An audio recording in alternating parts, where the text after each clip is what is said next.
स्वप्न साधु को वो नहीं आते अस्वस्थ अवस्था कर, क्योंकि साधु अस्वस्थ में भी स्वस्थ रहता है। शरीर अस्वस्थ होता है लेकिन वो मन को अस्वस्थ होने नहीं देता। मन अस्वस्थ हो जाए तो बीमार व्यक्ति को स्वप्न आते हैं। ये साधु की तीन विशेषताएं। अस्वस्थ कभी साधु होता नहीं मन से। शरीर कितना भी बीमार हो जाए मन से साधु सदा स्वस्थ रहता। संस्कार उसको ऐसे पड़ते नहीं हैं और अतृप्त वो होता नहीं। मात्र एक स्वप्न रह गया। जो स्वप्न आता है वो कोई ना कोई संकेत जरूर देता है, कोई ना कोई संकेत देगा। साधु को जब स्वप्न आता है नियम से उसका अच्छा बुरा कोई फल मिलेगा। कुछ बार भद्रबाहु स्वामी को आया था, 12 फन का सर्प देखा उन्होंने स्वप्न में। 12 फन का सर्प देखा उन्होंने स्वप्न में। महाराज ने कहा मुझे तो कभी स्वप्न आते ही नहीं। भविष्य धोतक था कि 12 साल का अकाल पड़ेगा। चक्रवर्ती को कभी कोई स्वप्न नहीं आया। 16 स्वप्न आए, वो भविष्य के सूचक थे। धरसेन स्वामी को स्वप्न आया। शास्त्रों में स्वप्नों का वर्णन मिलता है। धरसेन स्वामी को स्वप्न आया, 2 सफेद बैल दिखे। उसका संकेत था कि तुम्हें 2 बड़े शिष्य कुशदंत भूतबली मिलने वाले हैं, और सुबह आकर के मिल गए। रात में स्वप्न आया, सुबह दोनों शिष्य भूतबली कुशदंत महाराज आ गए। तो साधु को कभी स्वप्न आता है तो वो कोई ना कोई फल जरूर देता है। इसलिए आपके स्वप्न फलदायी कम होते हैं। अब आपका एक स्वप्न के लिए अतृप्त स्वप्न तो तुम्हारे कोई काम के नहीं। अब एक संस्कार का स्वप्न दूसरे नंबर पर कहा है। यदि तुम भविष्य सूचक स्वप्न नहीं निकाल सकते तो तुम्हें स्वप्न में संस्कार आना चाहिए, और वो संस्कार स्वप्न में आते हैं।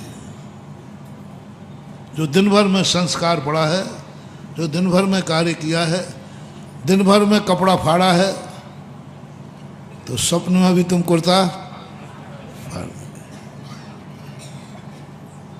इसलिए वो तुम्हारी आदत कि दिन भर में जो तुम करोगे वो स्वप्न में करोगे। बस यही तुम्हारी आदत पकड़कर मैंने सोचा कि दिन भर ये भक्तांबर पाठ पढ़ेंगे।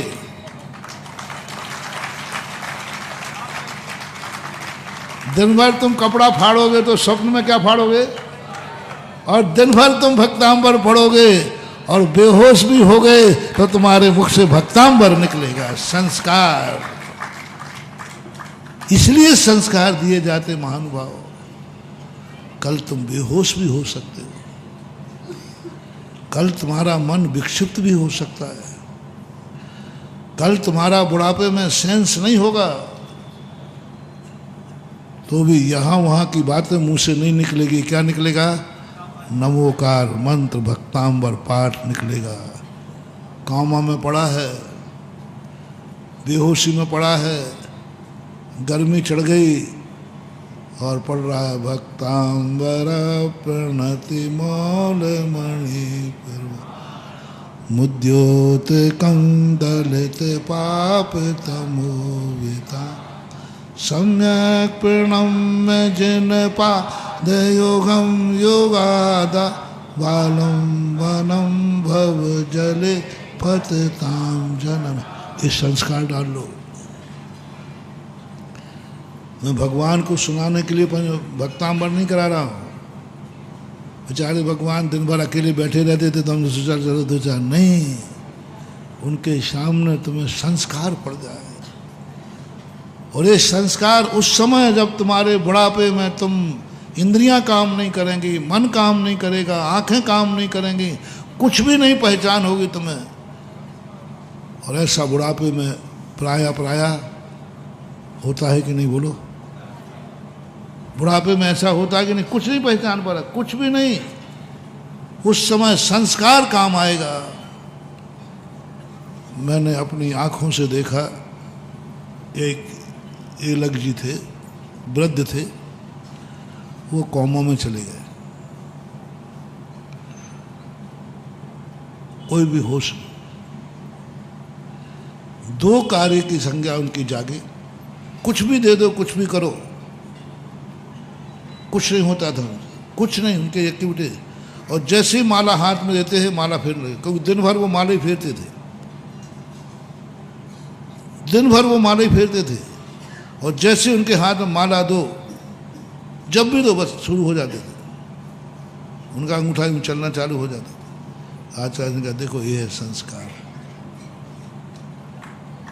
ये है संस्कार। और जब आहार को बैठा लो, संस्कार देखो उनका, दिन में कभी भी उनके हाथ में कुछ रख दो, वो कुछ नहीं करते थे, लेकिन जैसे उनको सिद्ध भक्ति पढ़ के और आहार को बैठा के हाथ धुलाते और उनकी अंजलि में आहार देते, वो आहार ग्रहण कर लेते, ले लेते। 2 संज्ञाएं जागी और सब प्रयास कर लिए, सब कोई संज्ञा नहीं जागी, क्योंकि ये उनके ऊपर संस्कार था। तो जिंदगी में महानुभाव, हम बुढ़ापे को तो नहीं रोक सकेंगे, बुढ़ापे में क्या होना है ये भी हम घोषणा, लेकिन इतना जरूर हम कर सकते हैं कि यदि भक्तांबर पाठ तुमने दिन दिन भर पढ़ा है, तो बुढ़ापे में भी तुम्हारे मुख से भक्तांबर निकलेगा। और कुंद पूज्यपाद स्वामी ने कहा, भगवान मुझे कुछ नहीं चाहिए, मैं दिन भर नमोकार मंत्र इसलिए पढ़ रहा हूँ, भक्तांबर इसलिए पढ़ रहा हूँ, जब मेरे प्राण निकलें, बस आपका भक्तांबर का श्लोक मेरे मुंह से निकल जाए, हो गया बेड़ा पार, हो गई जिंदगी भर तो सफल हो गई। बेहोशी में भी नमोकार मंत्र निकलना, बेहोशी में, लेकिन बेहोशी में जब निकलेगा, जब अपन ने होश में दिया। बहुत बड़ा मार्केट, बहुत बड़ी शक्ति खोली है महानुभाव, इसको कभी भार मत मानना।